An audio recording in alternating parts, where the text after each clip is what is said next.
Olá, namastê. É um prazer enorme estar aqui com vocês nessa jornada de autoconhecimento e espiritualidade na prática. Antes de tudo, quero aqui agradecer a Roberta Mello pelo convite que ela me fez. E é sempre um prazer poder compartilhar ou servir com aquilo que eu tenho de melhor. E o que eu tenho de melhor são as minhas experiências. O que eu tenho de melhor a contribuir com as pessoas são as minhas experiências, por aquilo que eu passei, aquilo que eu já vivi e todo o aprendizado que isso me trouxe.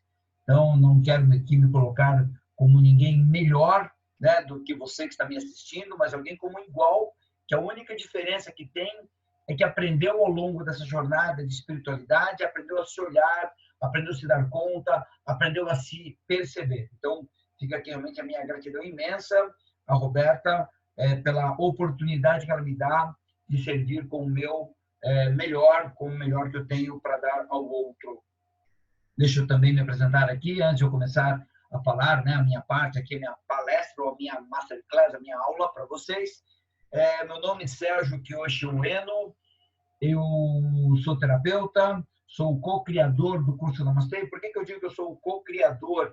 Na verdade, eu não criei o Namastê. O Namastê foi uma inspiração e o Namastê veio muito para me ensinar. Namastê, eu digo sempre que antes de tudo, ele é para mim. E o que é o Namastê, na verdade? O Namastê é um curso, uma imersão, uma vivência, né, onde você vai mergulhar para dentro de si. Namastê, hoje nós temos Namastê 1, 2 e 3, são 3 Namastês. O primeiro é que eu chamo de fazer contato com essa espiritualidade. Namastê 2, nós vamos falar de ego. E Namastê 3, nós vamos falar de medo. Né, e ela tem toda uma sequência que é importante ser obedecida. Não dá para fazer o 2 antes do 3, o 2 antes do 1, o 3 antes do 2 ou antes do 1. Então, tem uma sequência realmente a ser obedecida. E lá nós vamos falar sobre espiritualidade. E eu gosto muito de trazer essa ideia dessa espiritualidade na prática. Então, ainda continuando a minha apresentação, por formação, eu não sou psicólogo, não sou psicanalista, não sou psiquiatra.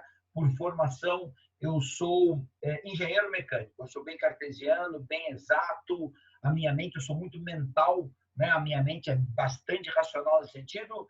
E esse, talvez você possa estar se perguntando como é que pode um engenheiro tornar-se terapeuta, e pode parecer coisas muito distintas, mas para mim eu digo que talvez a engenharia seja a melhor ferramenta que eu tenho comigo enquanto terapeuta, né? Por que isso? Porque eu digo sempre que o ser humano, apesar dele parecer extremamente complexo, o ser humano é muito simples. Todo ser humano ele tem o mesmo enredo, né? O ser humano ele funciona numa simplicidade. A simplicidade para mim é 1 mais 1 é igual a 2, sempre. A diferença é que esse 2, né, ele de vez em quando ele vem em Times New Roman, de vez em quando ele vem em Pristina, de vez em quando ele vem em Arial, Bold, né, de vez em quando esse Arial ele está em itálico. O que eu quero dizer, assim, pode parecer, né, que aquilo não é um 1, mas ele é um. Né? Desculpa, pode parecer que aquele 1 mais 1 não está dando 2, né, mas ele é um 2. Só que a letra é diferente. Como eu estou acostumado a reconhecer apenas de um jeito, né, o meu jeito, o seu jeito, né, cada um olha o mundo de um determinado ponto. Então, ele pode parecer que ele é muito complexo. Não, o ser humano é muito simples. E essa mente cartesiana minha me ajuda muito a decifrar como o ser humano funciona. E é um pouco do que eu quero explorar aqui durante essa minha fala. Tá? Só para exemplificar tudo que eu estou falando, eu gosto de trazer exemplos, né? Eu gosto muito dessas metáforas, que não são necessariamente metáforas, historinhas inventadas, criadas, mas muitas das histórias que eu trago são fatos que realmente aconteceram, fatos que a gente observou durante o Namastê, fatos da minha vida, que vão apenas ratificando, vão apenas confirmando a minha fala, aquilo que eu quero trazer como conteúdo. Então, por isso que eu falo que o ser humano é muito cartesiano. E qual é a minha ideia desse cartesianismo, né, do ser humano, ou esse simplista do ser humano? Todo mundo nasce com o mesmo enredo. Né? Se a gente olhar para uma novela, para um filme, ele tem um enredo. O que é um enredo? Enredo é o que conta a história básica do personagem, ou do filme, ou da novela. Ela conta em poucas folhas, em poucas linhas, toda a história como ela vai ser desenvolvida. E o enredo de cada um de nós é o mesmo. Nós nascemos, em algum momento nós criamos alguns traumas. O que são traumas? ideias de rejeição, de abandono, de não me sentir amado. Isso já pode ser dentro do útero ou até mesmo em algum momento da nossa vida, né, no nascimento, ou em alguns fatos que acontecem ao longo da nossa vida. E normalmente na primeira infância, que eu chamo de 0 até 7 anos, ou período gestacional até 7, 8 anos de idade. Então, ali eu vou criar alguns traumas, eu vou criar uma ideia de rejeição, e a partir disso, eu vou tentar provar para o mundo que eu mereço ser amado. É o que a gente faz no resto da vida, é correndo atrás do reconhecimento, do aplausinho, da validação, da aprovação. E para isso eu preciso pertencer, eu preciso me sentir amado, eu busco esse tal do reconhecimento. É isso que causa boa parte das dores que a gente vive. Ou seja, o que nos move o tempo inteiro é o medo de não me sentir amado. Então, esse é o pano de fundo, é o enredo de todo mundo. Aí, depois desse enredo, a gente coloca o cenário, a sua casa, os seus pais, os seus irmãos, a sua família, a cidade onde você vive, esse é o cenário, a condição, né, social em que você está, no núcleo rico, no núcleo pobre da novela chamada Vida, né? E aí a gente já contextualiza, né, o enredo, o cenário, os personagens, né, está montada a sua trama de vida. Então, cada um de nós vive a sua própria trama, mas baseado no mesmo enredo. Isso, para mim, é uma condição, uma premissa, algumas verdades com as quais eu trabalho dentro do meu processo terapêutico, e é um pouco que eu já disse aqui que eu vou explorar durante essa minha fala aqui. Então, esse sou eu, esse que aqui vos falo. Muito bom. Então, para eu falar de espiritualidade, é preciso eu contextualizar antes de tudo, e é claro que, na verdade, isso aqui já estamos no último dia, praticamente no encerramento, né, desse ciclo de palestras, falando sobre espiritualidade na prática, né, é o que eu falo no Namastê, eu vou trabalhar muito dessa ideia de espiritualidade colocada realmente na prática, no dia a dia, para não ficar só na ideia, assim, né, esotérica. E, para mim, espiritualidade realmente não tem a ver com esse esoterismo todo, é muito mais prático. Não tem a ver com a religiosidade, vou deixar muito claro, então já estou aqui para colocar o que eu entendo por espiritualidade, para que você possa entender o que eu vou falar daqui para frente. Então, espiritualidade, para mim, não tem nada a ver com religiosidade. A religiosidade, para mim, é um caminho que pode, não é que vai, que pode me levar ao meu despertar espiritual, né? Que sim, talvez tenha a ver com uma conexão com algo maior, mas não com esse algo maior fora, mas com esse maior algo aqui dentro. E aí já vamos entender, então, o que para mim é espiritualidade. Espiritualidade nada mais é do que autoconhecimento. Eu me conhecer, eu me perceber, eu me dar conta do que eu estou fazendo, do porquê eu faço aquilo que eu faço. E aí eu estou usando uma pergunta, que é o porquê, que para mim essa é a pergunta que rege a espiritualidade. Se a gente trazer como inteligência, né? Eu gosto de colocar essa ideia da espiritualidade como uma inteligência, assim como em algum momento nós tivemos um intelecto, né? O QI, o quociente inteligente, foi muito importante numa época. Era importante saber fazer as coisas, sabe? Conhecer as coisas era muito importante. Então, o QI era tido como um diferencial nas pessoas. As pessoas mais inteligentes, que conhecessem mais coisas, seriam as pessoas que teriam sucesso. E nesse momento havia uma pergunta, e a pergunta era o que fazer. Saber o que fazer, saber lidar com as coisas era muito importante, né? Saber realizar as coisas, saber fazer. Conhecimento e inteligência era muito importante. Dizia-se que nessa época, né, o entendimento é que essas pessoas tinham um diferencial e dariam certo na vida. Isso não foi muito verdade. Muitas pessoas de QI altíssimo não atingiram o sucesso, não atingiram a paz, a plenitude, e ficaram em depressão, e etc, etc. E aí, em década de 80, né, no século passado, né, 1980 mais ou menos, o Daniel Goleman traz um novo conceito, que é o quociente emocional, a inteligência emocional. Agora, é importante saber lidar com as pessoas, saber lidar com as suas emoções, e aqui a pergunta era como? Como lidar com o externo, como lidar com as coisas, como lidar com as pessoas, como lidar com as suas próprias emoções, talvez, né? Mas ainda de uma maneira muito enrijecida, e a pergunta agora é como. Isso também não deu muito certo, porque nem sempre as pessoas que tinham maior inteligência emocional realmente chegaram lá ou conseguiram ter todo o sucesso e plenitude que desejariam.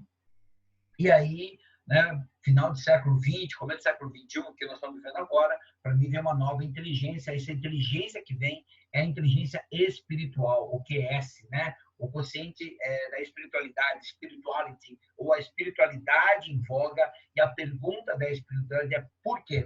Por que eu quero o que eu quero? Por que eu funciono assim? Por que eu faço isso? Isso tem a ver com o autoconhecimento, porque isso me incomoda, porque isso me afeta, né? Então, é hora de voltar para casa e desenvolver o meu autoconhecimento. É eu me conhecer, não apenas todas as habilidades que eu tenho, mas todas as sombras que fazem com que essas habilidades venham à tona. Eu vou falar também um pouco disso, né? Durante essa minha aula. Tomar um cuidado aqui com o tempo, para não ficar muito extenso, não ficar cansativo. E se ficar cansativo, você para esse vídeo aí, depois você volta, retoma, mas eu pretendo ser bastante didático, porque isso é uma habilidade que eu aprendi a desenvolver e eu acho que eu sou realmente bastante didático na forma como eu me exponho, na forma como eu coloco as coisas. E aí, de novo, volta.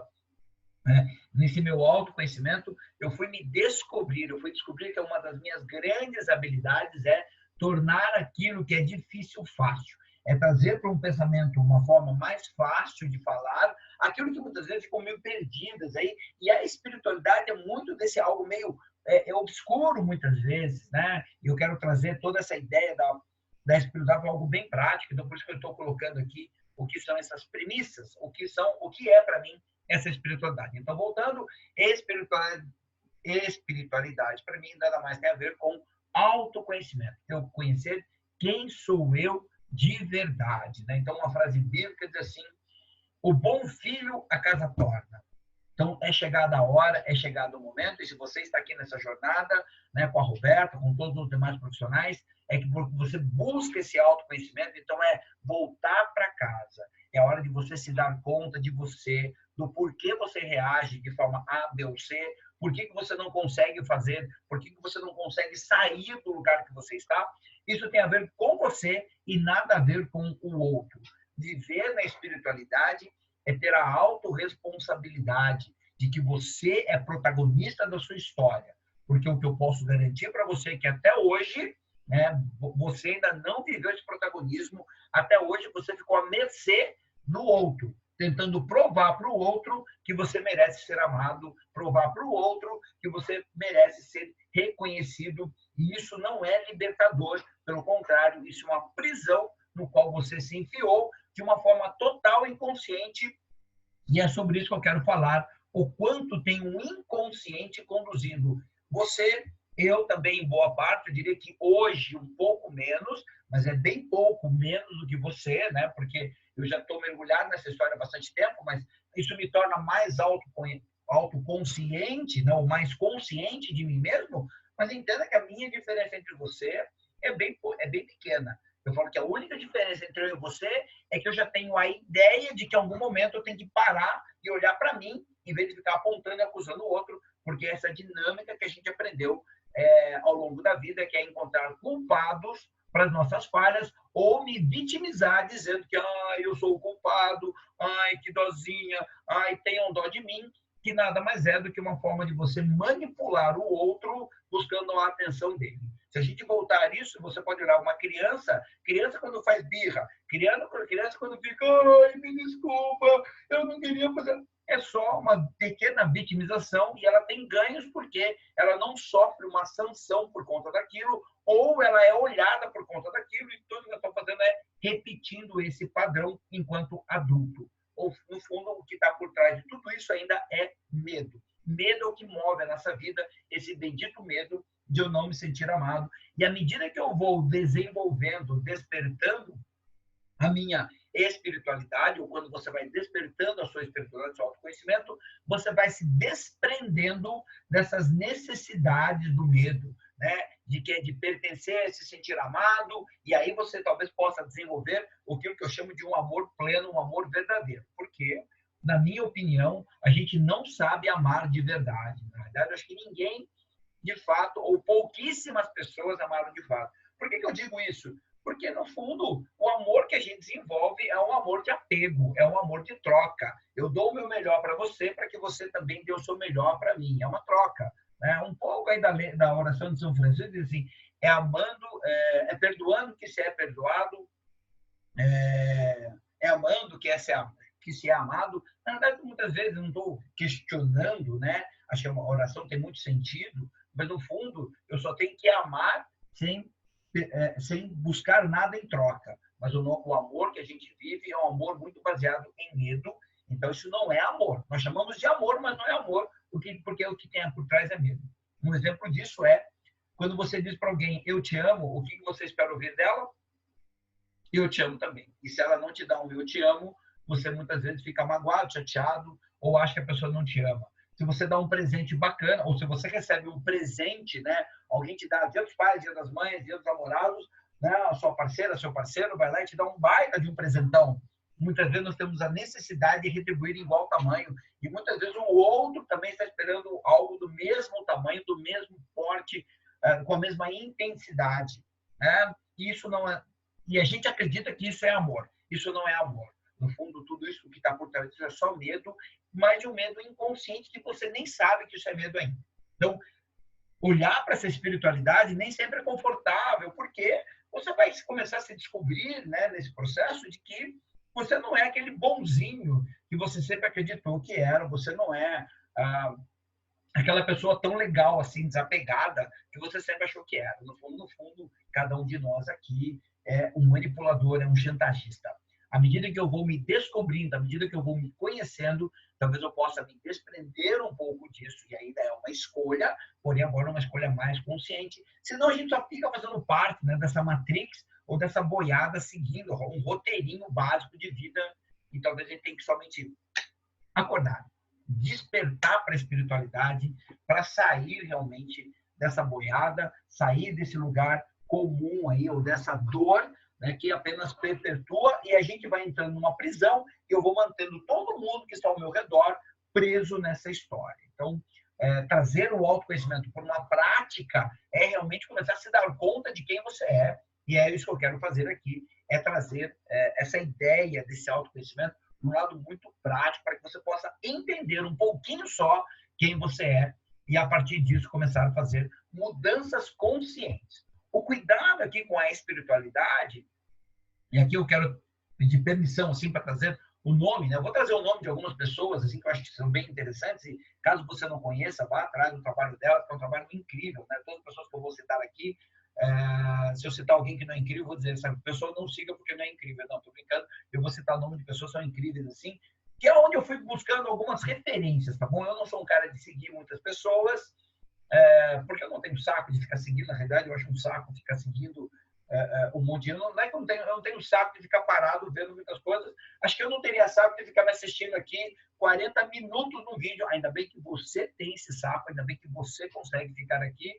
É o que faz com que eu faça o que eu faço, tá bom? Então, gratidão a você que tem saco de ficar me assistindo por um tempão aqui. Mas, assim, essas pessoas são referências bastante legais e eu vou pensando algumas coisas dela. Uma delas é a Ariana Schlesser, né, a Ari, e ela trouxe uma frase, assim, desse campo da espiritualidade, que diz assim, né, o spiritual bypass, ou o atalho da espiritualidade. E esse é um perigo, porque nós estamos tentando pegar tudo que é de espiritualidade e colocar em caixinhas e falar, isso aqui é espiritualidade. Não, não. A espiritualidade não tem regra, não é dogmática. A religião é dogmática. A igreja prega dogmas, né? A espiritualidade, para mim, não. O que vale na espiritualidade são as regras que estão embutidas na sociedade ou entre as partes. Entre as partes. Acho que a única regra é não machuque o outro, não fira ninguém, não mate o outro. É uma regra extremamente importante que tem a ver com a religião, mas as outras regras, né? A regra é o que vale aquilo que está implícito entre as partes. E mais, viver na espiritualidade é seguir a regra que está valendo entre as partes. O que eu quero trazer um exemplo disso não vou entrar na polêmica se é certo ou errado, até porque, para mim, na espiritualidade não existe certo e nem errado, existe apenas aquilo que você pensa, né? Existe apenas as crenças que você tem, e baseado nas crenças que você tem, você nunca erra. Eu vou explorar isso um pouco mais daqui a pouco, só para você entender o que eu penso a respeito da espiritualidade. Então, o poliamor, por exemplo, talvez na cabeça de algumas pessoas seja errado, na cabeça de outras pessoas seja certa. E está todo mundo certo. Baseado nas crenças que você carrega, tá tudo certo. E é importante, quando você desenvolve a espiritualidade, né, quando você está entendendo, é aceitação. Né? O problema é que quando eu entendo, é aceitação, né? Então, eu não concordo com a espiritualidade, eu não concordo com o poliamor, mas, né, já que a espiritualidade fala que, ok, eu tenho que aceitar, então eu aceito, mas aqui dentro um vucu-vucu. Não, se você não aceita, não tem nenhum problema. Não tem nenhum problema você não aceitar o poliamor, né? E por que eu trouxe a ideia do poliamor? Porque no poliamor, qual é a regra? A regra é que cada um pode viver uma relação com outra, relação aberta, ou muitas vezes uma relação aberta ou poliamor, né? Eu me relaciono com mais de uma pessoa, e está tudo certo, não tem nenhum problema. Isso não tem nada de errado, porque entre as partes, né, está estabelecido dessa forma. Quando um cobra que o outro não deveria fazer aquilo, isso não é espiritualidade. Se você está na relação, use, né? Faça parte, não, me fugiu a palavra, siga a regra, né? Eu tenho uma amiga que um dia ela está falando do namorado dela, né? Ela namorava, está falando de uma relação que ela teve. Eu falei, mas você não namora com fulano? Ela falou, eu namoro, mas é que eu sou adepta do poliamor, do relacionamento aberto. Você vive o relacionamento aberto, entendi, né? E ele? Ele não, porque ele não aceita. E ele sabe da sua relação. Eu falei, não, ele não aceita. Eu falei, então, desculpa, você não vive uma relação aberta, o que você está vendo é uma traição.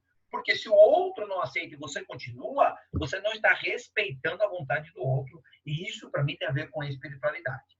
Se ambas as partes concordam com isso, não tem nada de errado. Mas a sociedade diz que é errado. Isso é um problema da sociedade. Isso não infringe nenhuma lei. Nenhuma lei. Se infringisse lei, ok, acho que tem que ser punido por conta da lei.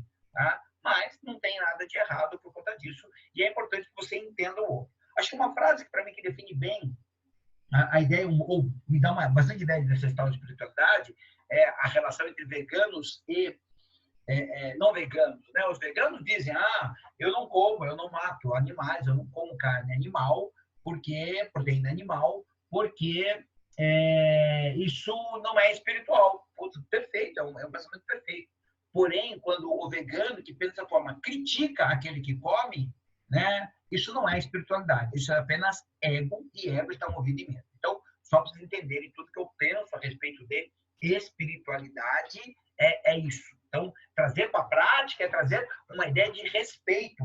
Respeito àquilo que as pessoas pensam. Por mais que você não possa concordar, que você não consiga concordar com aquilo, apenas concorde ou aceite que, se você tem o direito de pensar A, a outra pessoa tem o direito de pensar B. Mas perceba como isso é difícil.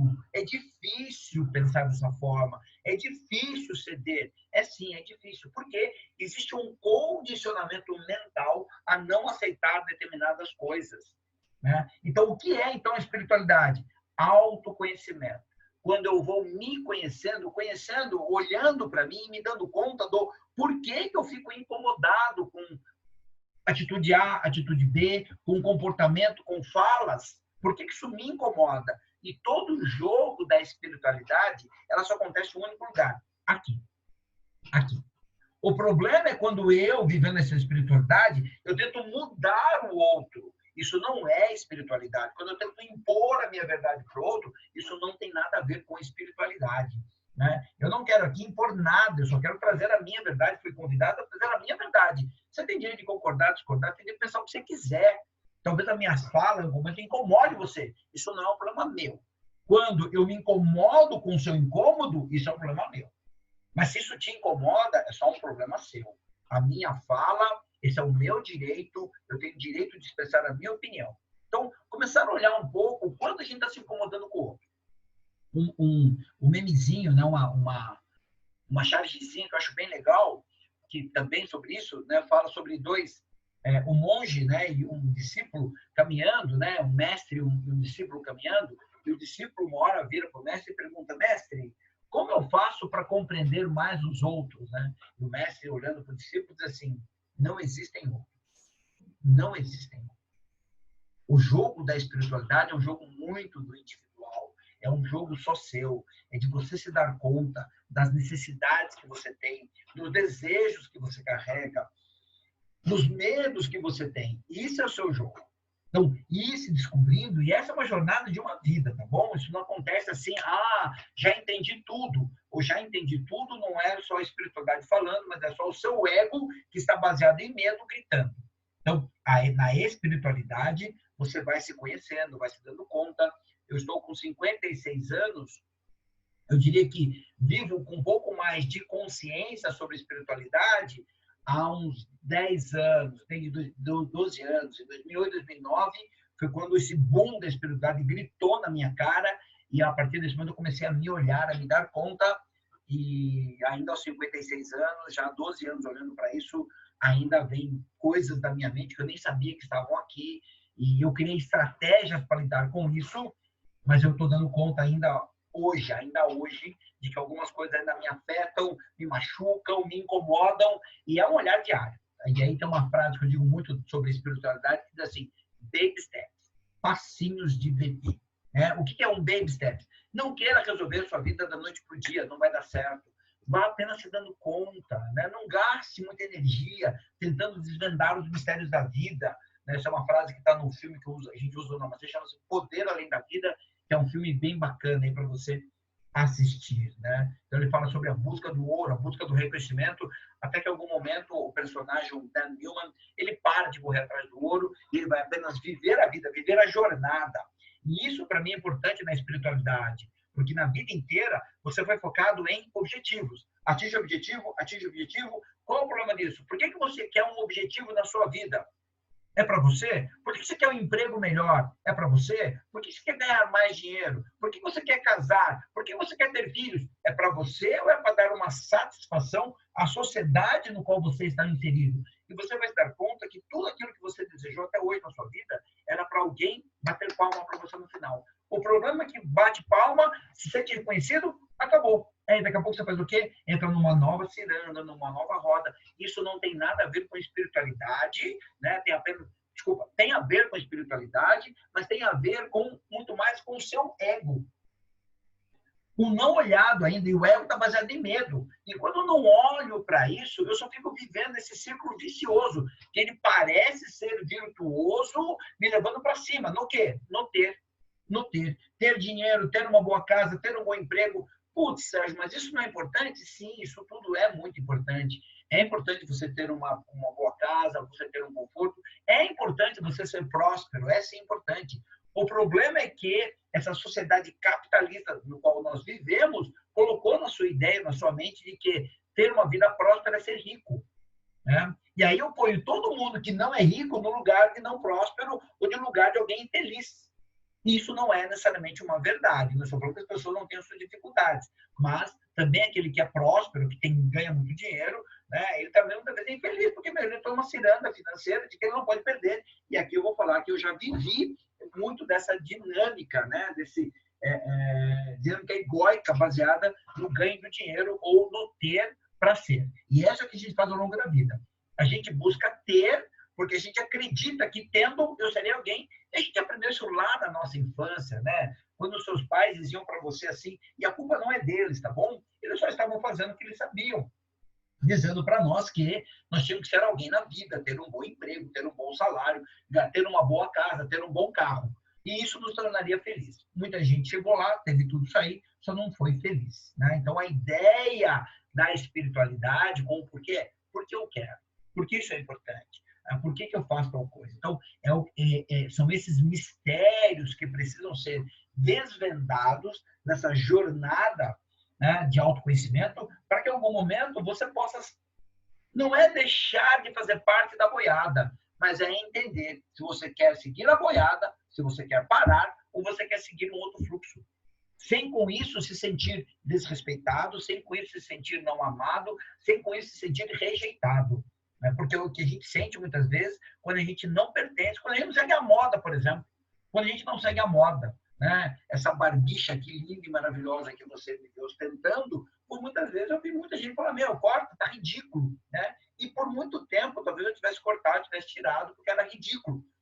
Hoje eu gosto desse ridículo, eu me dou bem com ela, e não me importa a opinião dos outros. E quando eu parei de dar atenção para isso, até as pessoas pararam de encher o saco, né? de falar alguma coisa. Eu só tenho consciência de que, ok, eu quero usar isso aqui, vou usar. Mas isso não me torna imune a essa dor, né? Porque no momento eu já pensei em tirar, e aí eu, mas assim, mas o que as pessoas vão pensar de mim se eu tirar agora? E aí, de novo, ainda essa dor bate. O que querem que você entenda é que parece que eu já entendi, mas sempre tem uma vertentezinha aqui gritando. Então é importante olhar o tempo inteiro. Orai e vigiai, ou vigiai e orai. E se dando conta o tempo inteiro de como você funciona. Tudo isso aqui que eu estou falando até agora, gastei praticamente 40 minutos da minha fala, e 20 minutos, um pouco mais, né? 20, 25 minutos da minha fala, falando sobre o que é espiritualidade. Então, é isso que nós vamos desvendar sobre os comportamentos que a gente tem. Então, quando eu vou me dando conta disso, eu vou me dando conta do porquê eu faço o que eu faço, como é que eu funciono. Então, para isso, para me ajudar nisso aqui, eu quero trazer uma parte da programação neurolinguística, né, a PNL, programação neurolinguística, que é a PNL basicamente é o que é a ferramenta principal no qual eu aprendi, no qual eu vivo na realidade, é ele que norteia boa parte da minha fala, é isso que norteia o Namastê, né? Então a PNL para mim é uma baita ferramenta que eu gosto muito de utilizar. Eu sou um praticante, né? Um practitioner, porque eu fiz uma formação em PNL, mas mais do que um praticante, de um practitioner, eu pratico, eu uso a PNL no meu dia a dia. Então, o que eu quero trazer aqui para você é uma ferramenta da PNL chamada Pirâmide de Níveis Neurológicos. E, caso você tenha dúvida, né, em algum momento nós vamos criar um espaço, vou pedir para a Roberta, em algum momento, passar para você os meus contatos. Eu não vou editar esse vídeo vai ser gravado, do jeito que gravar, ele vai subir.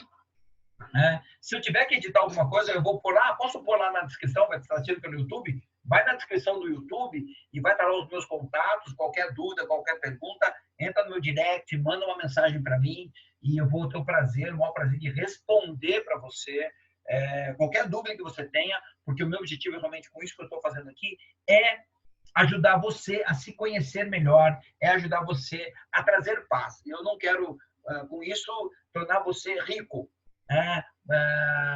mas eu quero que você fique rico com você mesmo, né? Só fechar aqui uma história da prosperidade, uma ideia de prosperidade para mim tem a ver com o seguinte, né? A ideia da prosperidade. Próspero não é aquele que mais tem, mas próspero é aquele que menos precisa.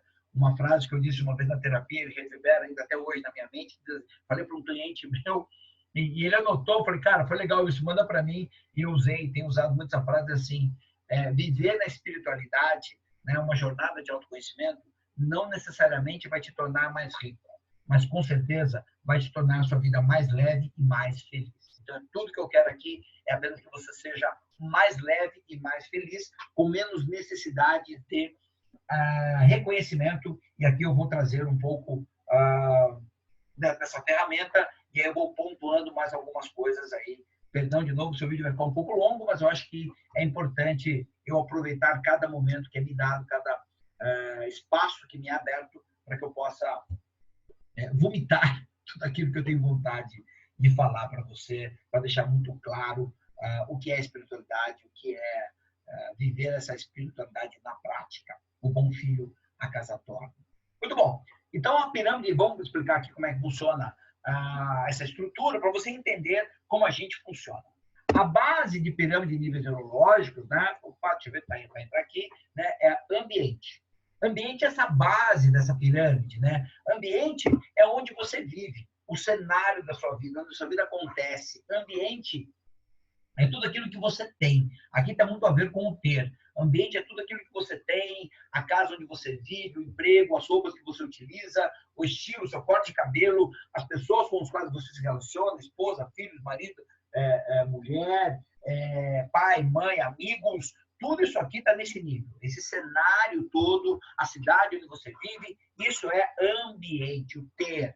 Não, coisa bem básica na sua vida. Não estou nem pondo nem mais ou menos importante, mas apenas é o lugar onde você vive, o ambiente. Porque a base, porque é onde sustenta. O ambiente onde você muitas vezes se apresenta. Quem é você? Eu sou o Sérgio de São José dos Campos. Eu sou o Sérgio, engenheiro mecânico. É tudo de ter. O ter tem muito essa conotação, assim, de o lugar onde eu sou, né? De onde eu vim. Tem tudo aqui. Então, esse é o ambiente. Acima disso, estão todos os seus comportamentos, que é o que você faz. Comportamento, atitudes, está tudo nesse nível aqui. Cada comportamento que você tem, cada atitude que você carrega, está nesse nível. São esses comportamentos que definem, de uma maneira geral ou bem genérica, o ambiente onde você vive. Se você tem um comportamento inadequado, você acorda tarde, você é um cara procrastinador, preguiçoso, se alimenta de uma forma exagerada, errada, inadequada, é grosseiro no comportamento com as pessoas, muito possivelmente o ambiente onde você vive é um ambiente muito proporcional ou muito condizente a esse tipo de atitude, né? Então, comportamento define muito o ambiente. Se ao contrário, você é uma pessoa extremamente alegre, feliz, você está sempre de bom astral, você é uma pessoa que acorda cedo, trabalha bastante, se dedica, possivelmente você vai construir um ambiente muito parecido com essa sua característica, ou seja, comportamentos definem o ambiente onde você vive. Tá? Acima de comportamentos estão as nossas capacidades, que são o quê? O como. Né? Todas as capacidades, habilidades, dons estão nesse nível aqui. São essas capacidades que definem os comportamentos que você tem, né, que vão transformar o ambiente, que vão construir o ambiente. Graças a essas capacidades, definem comportamentos que estruturam o ambiente onde você vive. Mexer nesses 3 níveis aqui não é tão difícil. Uma mudança no ambiente, a morte de um ente querido, perdeu o emprego, uma inundação veio e levou tudo que você tinha, né? Uma tragédia desse tipo, ele tem o poder de mudar algumas capacidades. Perdi o emprego. Não tenho o que fazer, estou começando a passar fome. Nunca fiz um bolo na vida. De repente, você começa a fazer bolo para vender por uma necessidade e se encontra nesse lugar. Então, você vai aprender a fazer algo, gerar uma capacidade que vai mudar alguns comportamentos e que vai transformar novamente o ambiente. Você vai se reerguer através de uma capacidade que até então você não tinha.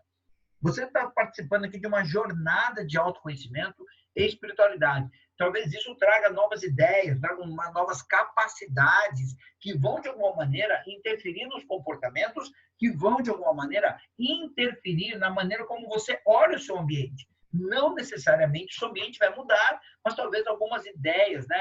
A ideia que você tem sobre o seu ambiente faça uma mudança significativa. Então, mudanças aqui acontecem de uma maneira não muito simples, mas elas sempre estão acontecendo, né? Então, uma mudança de uma capacidade interfere no ambiente, em comportamento, uma mudança de comportamento muda uma ideia de capacidade, muda uma ideia de ambiente. Eu gosto de mexer com madeira, né? Mas eu nunca tive essa habilidade. Eu fui aprendendo, eu fui me forçando lá, pegar madeira, mexer com MDF, mexer com madeira bruta, fui aprendendo a desenvolver capacidades, que isso transforma também a minha ideia de ambiente. Ou seja, aqui essas mudanças são bem tranquilas, sem muito problema. Trazer um exemplo para vocês do que o que acontece aqui, né? Porque acima disso aqui, isso é muito básico, isso é muito para fora. Acima disso, o que vem o próximo estágio é o que pode estar guiando muito das nossas ações sem que a gente saiba disso. Então, eu estava lá em Fortaleza uma vez dando o curso, o Namastê, e lá em Fortaleza, falei de capacidade, uma pessoa levantou uma questão, ela falou, olha, eu sou incapaz de aprender a língua inglesa, eu não consigo aprender inglês, eu não consigo. Né? Já tentei, já me matriculei em várias escolas, eu sempre desisto no meio do caminho. Né? Então, ela está falando basicamente de uma incapacidade, ela é incapaz de fazer isso. Tá bom. Perguntei para ela se era importante para ela aprender inglês. Ela falou sim, que era muito importante. Mas você gostaria de aprender inglês? Ela falou sim, eu gostaria de aprender inglês. E aí, eu perguntei para ela, né, o que acontece se você aprendesse bem inglês? O que aconteceria na sua vida? Muito possivelmente eu teria mais opções, né, mais chances no meu emprego. Você quer ter mais chances? Quer ter mais opções? Eu pergunto, quero. O que aconteceria, né, se ela aprendesse inglês? Então, ela teria mais chances e ela conseguiria um emprego melhor, uma ascensão profissional, né, um cargo melhor na empresa. E o que acontece quando você consegue um cargo melhor na empresa? Eu disse para ela, eu tenho mais poder, eu consigo ganhar mais dinheiro. Ganhar mais dinheiro é importante? Sim, é muito importante, né? A vida é meio apertada, tal. Aliás, ganhar dinheiro nunca é mal para ninguém. Para mim também é importante, ela falou para mim é importante, eu gostaria de ganhar mais dinheiro. Beleza. O que acontece quando você ganha mais dinheiro? O que acontece na sua vida? Eu perguntei para ela. Eu falo, se eu ganho mais dinheiro, eu me torno mais independente, eu posso fazer o que eu quero, eu ganho mais poder, enfim, deu todas as razões dela para se tornar, para ganhar mais dinheiro, eu me torno mais independente. Eu falei, o que acontece quando você se torna independente, quando você tem a liberdade de fazer o que você quer, o que acontece quando você tem tudo isso aí? E nessa hora ela travou, ela parou um tempo, e a resposta dela foi, quando eu me torno independente, quando eu ganho essa liberdade, as pessoas que eu amo, ou elas me abandonam, ou eu as abandono. Ou seja, não tem nada a ver com capacidade. Toda a dificuldade dela de aprender inglês tem a ver com uma crença, tem a ver com um valor. Só que ela não tem nem ideia. Então ela fica lá, tentando aqui, trabalhando com capacidade, quando o problema dela está em uma crença, em um valor. Ela não consegue ir à frente porque ela trava. Existe uma crença que é total inconsciente. Lembra que eu falei sobre espiritualidade? Autoconhecimento? O bom filho a casa torna. Né? Eu preciso voltar para casa para me conhecer. Muito possivelmente, essa é uma crença ainda voltada para um lado infantil. Ela vai falar, por exemplo, se fosse numa terapia, possivelmente ela ia falar das pessoas que abandonaram, ela ia falar dos relacionamentos que ela teve que não deram certo, mas se a gente investigasse, e se eu fosse o terapeuta dela, eu iria lá na família. Muito possivelmente haveria uma ideia de um abandono. O que é uma ideia de abandono? Só para vocês entenderem isso. Eu tinha uma cliente na terapia que ela falava assim que o pai dela a abandonou quando, na infância.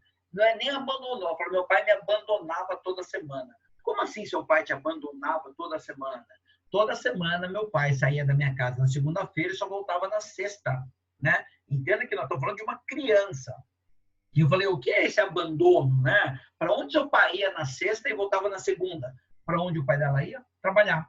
O pai dela trabalhava em um outro estado. Então, toda segunda-feira, ele ia para esse outro estado a trabalho e voltava na sexta. Durante a semana, ela ficava sem o carinho e o amor do pai. Ou seja, na mente dela, ela cria uma ideia de abandono, só que ela não sabe mais aonde ela criou isso. Talvez ela até conte a mesma história, mas na mente dela, né, consciente, não tem dor. No inconsciente tem uma dor ali, tem uma dor. E essa é a dor que eu quero que você entenda aqui. Existe uma crença, e aí nessa crença ela vai criar toda uma estratégia de defesa. Então, é melhor você não ser independente, porque pessoas independentes abandonam. Isso é uma ideia, não é essa a história dela, né? Mas só fazer uma ideia. Talvez o pai dela fosse muito independente, ganhasse dinheiro, né? E separou da mãe. Né? E deixou a família às mínguas, por exemplo. Ideia só. Na cabeça dela, pessoas que ganham dinheiro são pessoas ruins, inconscientes. Até porque nós temos uma crença sobre dinheiro, né? Que dinheiro é sujo. Né? Vocês já viram essa frase? Dinheiro é sujo? Né? O dinheiro é sujo por quê?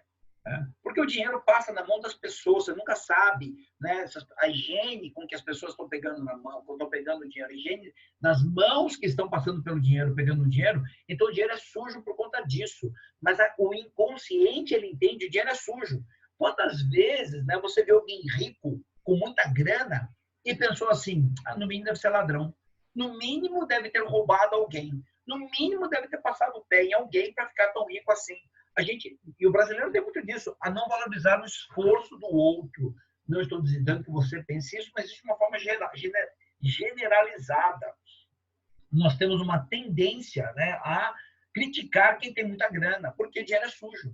Crenças que eu tenho. Aí você não se torna uma pessoa rica e próspera, porque na sua mente você não pode ser rico e próspero, porque pessoas ricas e prósperas distratam as outras pessoas. Pessoas ricas e prósperas, né, não olham para as pessoas que não têm. Como eu não quero ser alguém, porque eu critico e julgo isso, a minha mente só impede. Crenças e valores. Consegue entender como tem crenças aqui e você nem sabe? Deixa eu trazer um outro exemplo para você. Uma vez eu estava, de novo, no Namastê. O Namastê é um ambiente muito rico para que a gente possa trazer um monte de histórias desse tipo, né? A menina falava, já no final do Namastê, ela trouxe uma história de que ela não falava com o pai dela. Eu não falo com meu pai não fala comigo já há muitos anos, né? Meu pai, ele não gosta de mim. Essa era a frase dele, meu pai não gosta de mim. E aí eu perguntei, mas seu pai nunca gostou de você? Ele falou, não, na infância, quando eu era pequena, Meu pai era meu herói, meu pai brincava comigo, meu pai me abraçava, brincava de cavalinho, meu pai era tudo na minha vida. Eu falei, o que aconteceu? Ela falou, não sei. Em algum momento, meu pai simplesmente mudou. Meu pai mudou, né? E a partir daquele momento, a gente não falou mais. Meu pai deixou de gostar de mim. Meu pai deixou de gostar de mim. Né? Aí eu perguntei para ela se ela se lembrava mais ou menos em qual idade isso aconteceu, já que ela tinha boas lembranças do pai lá atrás, mas que em algum momento aquilo havia mudado. E ela disse assim, mais ou menos aos 10 anos de idade. Quando eu tinha mais ou menos 10 anos de idade, meu pai mudou completamente e eu não falei mais com meu pai. A partir daquilo, nunca mais tive um diálogo tranquilo com meu pai. E eu lembrei, durante o curso, ela falava de uma irmã adotiva. Né? E eu perguntei, quantos anos tem sua irmã? Qual a diferença de idade que vocês têm? Qual a diferença de idade? 10 anos. Quando ela tinha 10 anos, o que aconteceu? Essa irmã adotiva veio para casa. E nessa hora, o egoísmo, a criança é um ser egoísta. A criança livre, uma pequena criança, ela é egoísta, ela quer tudo para ela. E é natural isso, não tem nada de errado, não. Tá bom? A criança não é errada e a gente tenta falar para ela, não, você está errado, tem que aprender. Sim, a criança tem que aprender a dividir, mas é a natureza da criança, é para ela. E tudo isso é meu. Então, a criança livre tem essa dinâmica, né? E na hora que tem algo para dividir, eu não responsabilizo a criança muitas vezes, e sim, muitas vezes eu responsabilizo, que é o caso de irmãos que não se falam, né? Eu sou filho caçula de 9 irmãos, Eu criei um problema dentro da minha família, porque eu me sentia muito não amado, eu me sentia rejeitado. E tudo isso era apenas ideia que eu construí na minha mente. E o que eu tenho que fazer a partir do momento que eu criei essa ideia? Eu preciso validar isso na minha mente. A gente valida essa história. A história que eu construí para mim, eu preciso validá-la na minha mente o tempo inteiro. Então, o que ela fez? A partir do momento que vem uma criança para casa dela, ela cria uma ideia de que o pai não gosta mais dela, gosta mais da outra, eu crio um ranço com meu pai e vai viver a vida assim. E vai viver assim. Quando isso veio à consciência, nossa, olha o que eu estou fazendo. Isso pode mudar. Quando eu entendo uma crença, isso pode afetar as capacidades, afetar comportamentos e transformar o ambiente. O que é transformar o ambiente? Eu posso olhar o ambiente de uma maneira mais tranquila, de uma maneira mais prazerosa, com menos dor. E essa é uma escolha. Então, à medida que eu vou me dando conta dessas crenças e valores, e isso é importante, viver na espiritualidade é viver atento. E em que momento você vai poder olhar para isso? Né? Então, eu falo que alguém pensou, mas eu tenho que ficar full time, o tempo inteiro me olhando? Eu falei, não. Olhe para viva a vida, mas olhe quando? Quando algo te incomoda, quando algo te afeta, quando você fica puto, quando você perde equilíbrio, volte para casa.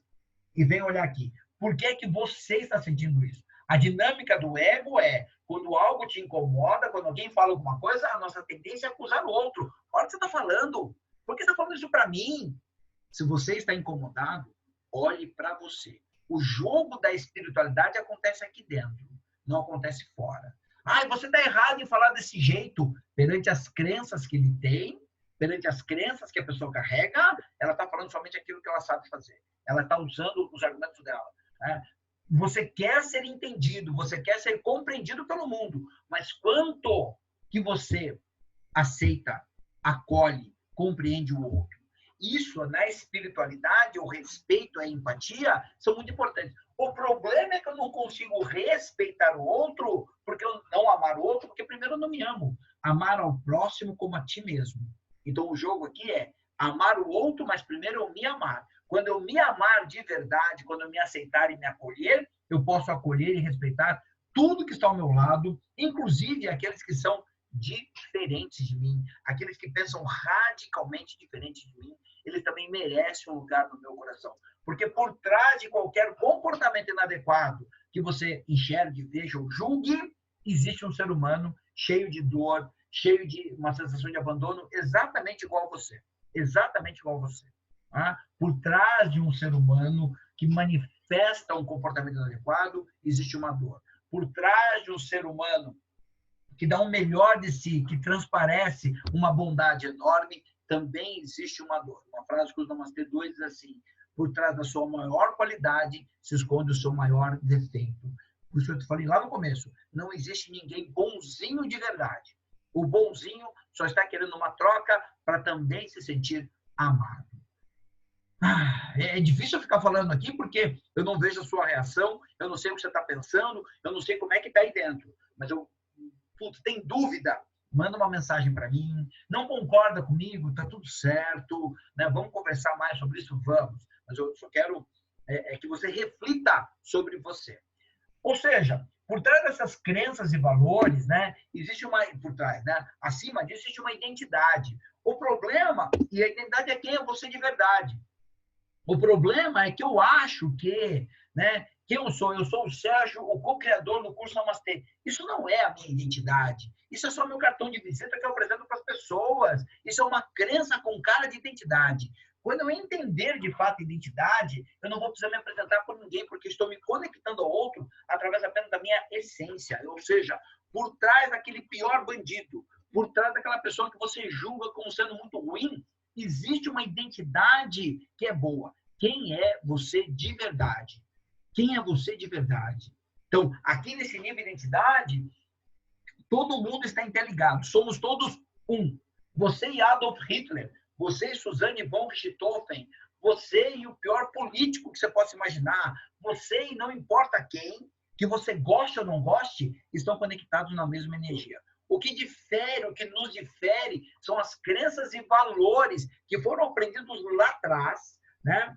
E a dinâmica como isso foi sendo construída, ou seja, os comportamentos, porque crenças interferem diretamente nos comportamentos que você tem.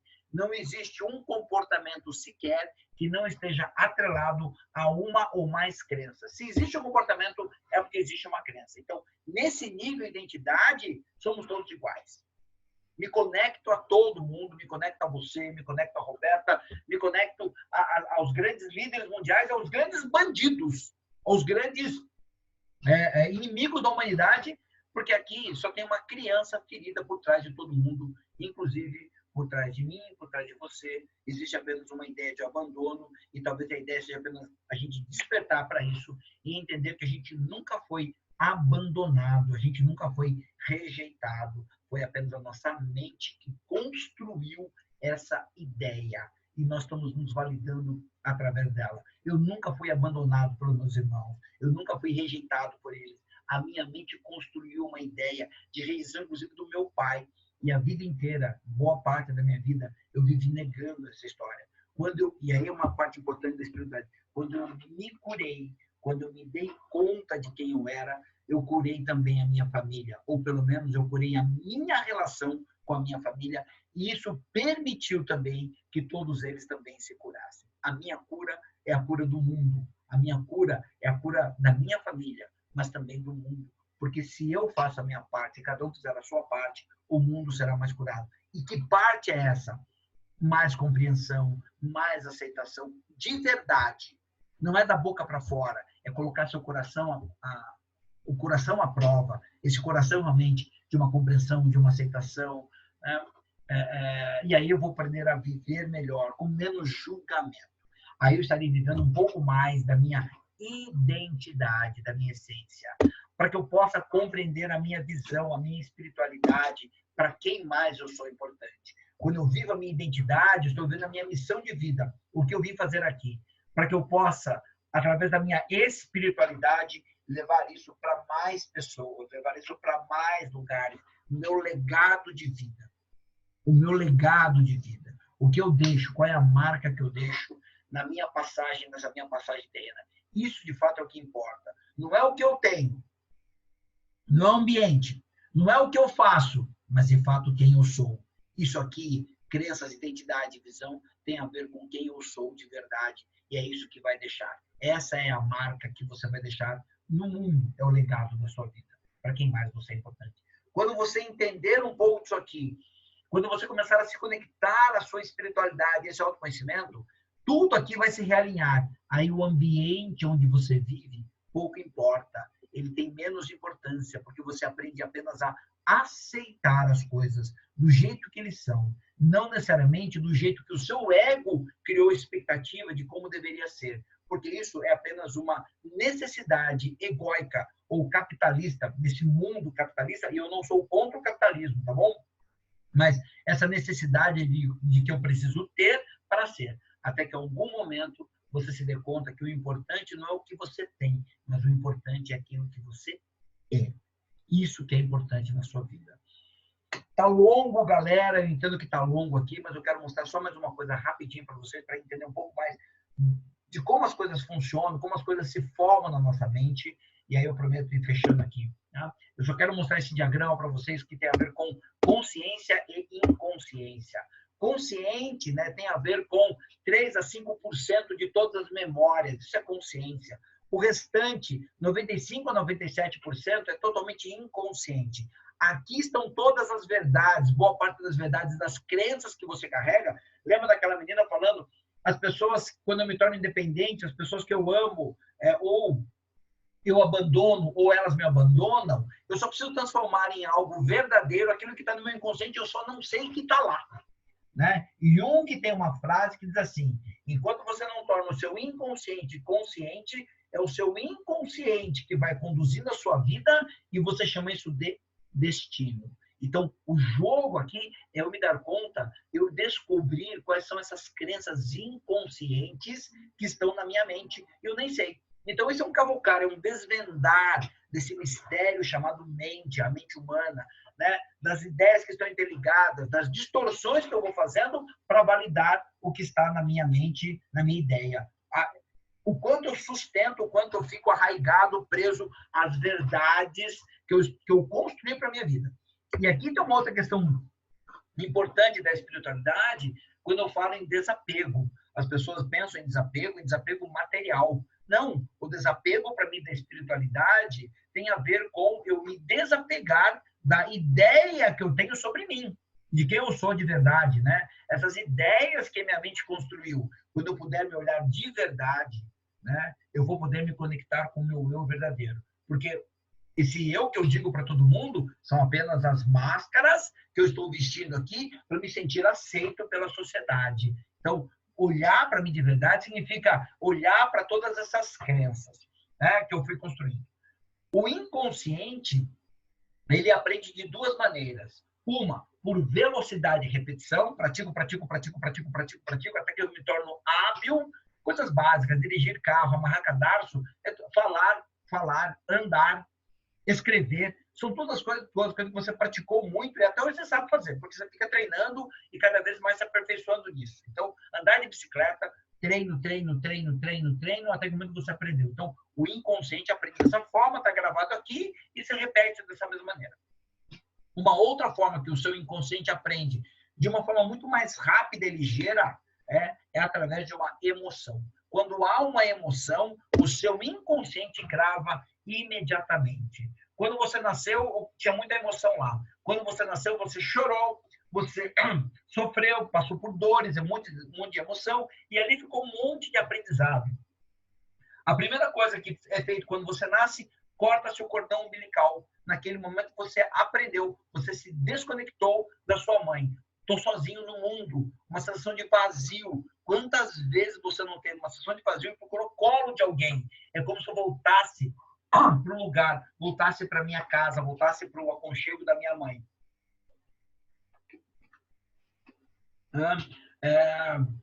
Naquele momento, você talvez tenha sido sozinho, abandonado. Ele talvez tenha criado uma ideia.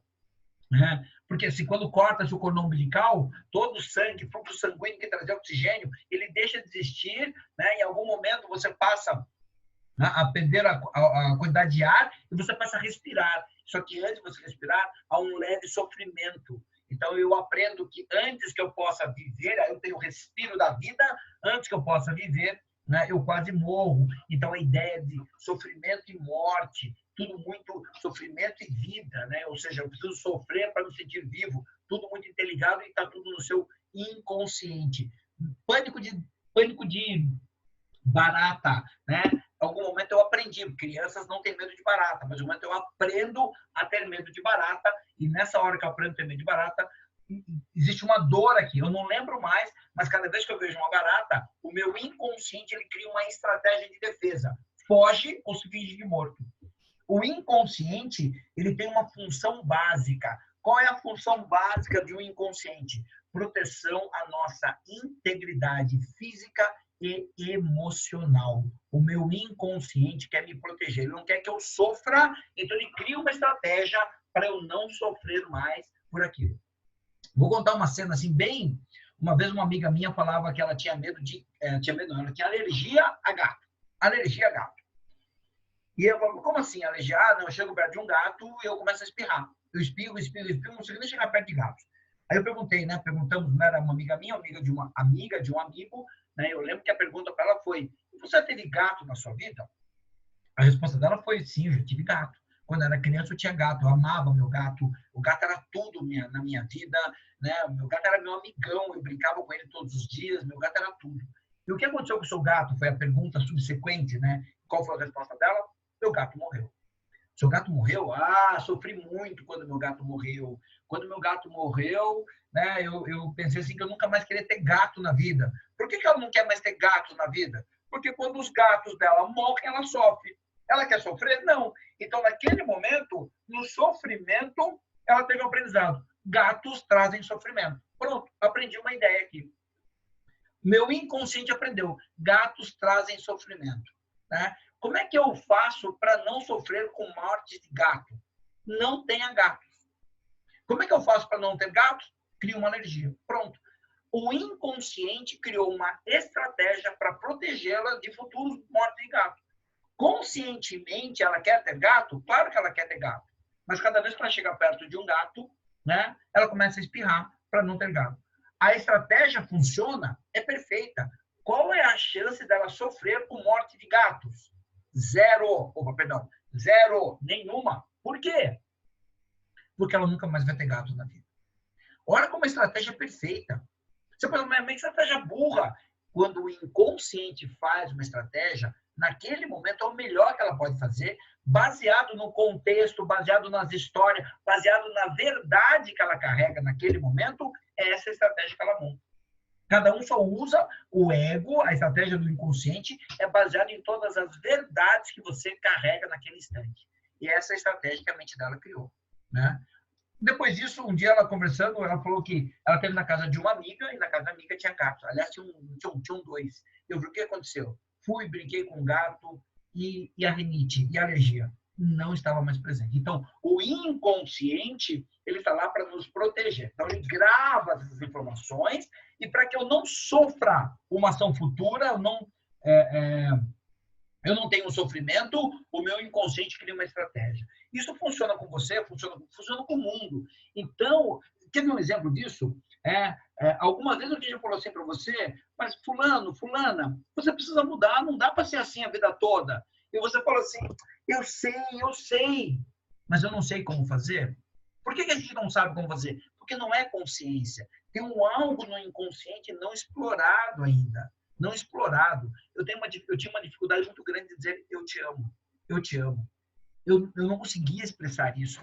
E aí eu fui numa vivência, né, chamada Mahalila, e lá eu fui trabalhar isso. Ah, não tinha que fazer, então, não, vou trabalhar isso aqui. Eu descobri algo sobre essa história que fez assim na minha mente. Uau. Bom, eu consigo dizer eu te amo hoje? Consigo. Ainda não é fácil. Por quê? Eu vivi anos com a verdade. Não sei falar eu te amo. Agora não é natural, mas já não é mais um impeditivo. Eu posso falar, mas ainda eu não sei fazer, porque existe ainda uma estrutura, um comportamento muito pronto para não falar. Para não falar. Mas hoje ele sai com menos dificuldade do que antes. Então, de novo, agora eu tenho que treinar uma nova forma. Tá? O que eu quero que você entenda só é que o que está no seu inconsciente que você acha que não é nada, mas é esse inconsciente que está conduzindo a sua vida. Se você acha, né, que você está no controle da sua vida, esse é só o seu ego querendo achar que você está no controle. Porque, no fundo, como é seu inconsciente que rege a sua vida, esqueça essa ideia de controle. Ufa! Falei mais de 1 hora quase. Enfim. Poderia aqui ficar falando mais 1, 2 horas facilmente sobre tudo isso aí. Quero deixar um convite a você. Assim, a gente não sabe quando volta pós-pandemia com o Namastê, mas quando o Namastê voltar, queria fazer um convite para você estar com a gente numa jornada dessa, que é uma jornada incrível. A Roberta sabe dizer isso, a Roberta esteve com a gente já. Namastê 1. Por isso que ela me convida a estar aqui, porque ela entende como eu penso, ela entende o que eu falo, ela entende o meu caminho, a minha jornada, e ela acredita que dessa forma eu possa agregar de alguma maneira nessa jornada de cada um de você. Então, o convite que fica aqui para você estar numa jornada intensa de autoconhecimento. No mais, fica aqui minha gratidão imensa novamente a Roberta e a você que teve a paciência de me ouvir por 1 hora aqui intensa. E para mim é muito prazeroso. Putz, nem vi, eu tô aqui de olho no relógio, vendo a hora passar, eu quero terminar, mas eu acho que eu tenho mais conteúdo para falar. Mas enfim, acho que faltaram algumas coisas, mas eu não quero avançar mais no tempo. Mas fica aqui o meu convite também, a minha disponibilidade a você, para que você possa me mandar mensagem, para que você possa, se quiser falar comigo pessoalmente, estou aberto sempre a falar, nunca neguei conversa para ninguém. Tá bom? No mais, fica aqui o meu desejo para que você realmente se perceba, se olhe, para que você caminhe nessa jornada de espiritualidade e tenha certeza absoluta que a jornada de espiritualidade é uma jornada bastante tranquila, quando você está disponível, disposto a aprender, a acolher, a compreender, a aceitar e principalmente a se perdoar, né, e pedir perdão ao próximo. É isso aí. Gratidão. Namastê. Fiquem com Deus. Para aqueles que acreditam em Deus, fiquem com o melhor de você para aqueles que não acreditam em Deus. E estamos juntos sempre. Namastê.